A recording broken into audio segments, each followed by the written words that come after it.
Pernah nggak sih kita kepikiran, kalau suatu hari nanti kita nggak ada lagi di dunia ini, apa yang masih tersisa dari hidup kita? Rumah yang kita bangun bisa saja ditempati orang lain, uang yang kita kumpulkan bisa habis dalam hitungan bulan. Barang-barang yang kita sayangi perlahan akan dilupakan. Lalu, apa yang benar-benar tetap tinggal? Banyak orang sibuk menabung untuk masa tua, bekerja keras demi rekening yang terus bertambah, tapi jarang yang benar-benar serius menabung untuk kehidupan setelah mati. Padahal ada satu jenis tabungan yang nggak pernah bangkrut, nggak tergerus inflasi, dan nggak berhenti walaupun jantung kita sudah berhenti berdetak. Itulah amal jariah. Bayangkan, ketika kita sudah di dalam tanah, masih ada pahala yang terus mengalir. Bukan karena kita masih hidup, tapi karena kebaikan yang pernah kita tanam, belum berhenti memberi manfaat, membelikan mukena atau sarung lalu menyedekahkannya ke masjid. Mungkin terlihat sederhana, tapi setiap kali ada yang memakainya untuk salat, ada pahala yang mengalir untuk kita.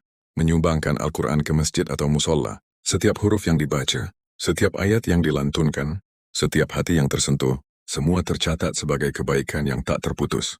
Ikut membantu pembangunan masjid, mungkin kita hanya menyumbang sedikit, tapi ketika azan berkumandang dari sana, ketika orang-orang bersujud di dalamnya, nama kita ikut disebut dalam catatan langit.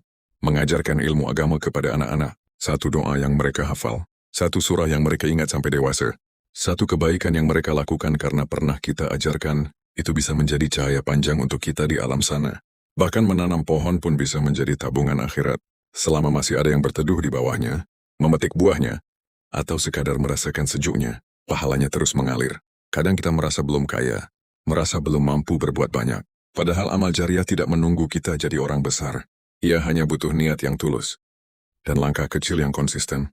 Mulailah dari yang sederhana, dari yang kita mampu. Dari hari ini, karena kematian tidak pernah menunggu kita siap, tapi tabungan akhirat bisa kita siapkan sebelum waktu itu tiba. Sekarang coba tanyakan pada diri sendiri, kalau malam ini adalah malam terakhir kita, apakah sudah ada amal yang masih akan bekerja untuk kita setelah kita pergi? Kalau belum terlambat. Selama kita masih bernapas, rekening akhirat itu masih bisa diisi. Semoga Allah memberi kita hati yang lembut untuk berbagi, tangan yang ringan untuk memberi, dan niat yang lurus untuk mencari ridhonya. Kalau video ini mengingatkanmu pada seseorang, kirimkan padanya. Siapa tahu dari satu share sederhana, lahir satu kebaikan baru yang menjadi amal jariah untukmu juga. Karena tabungan terbaik, bukan yang membuat kita kaya di dunia, tapi yang menyelamatkan kita di akhirat nanti.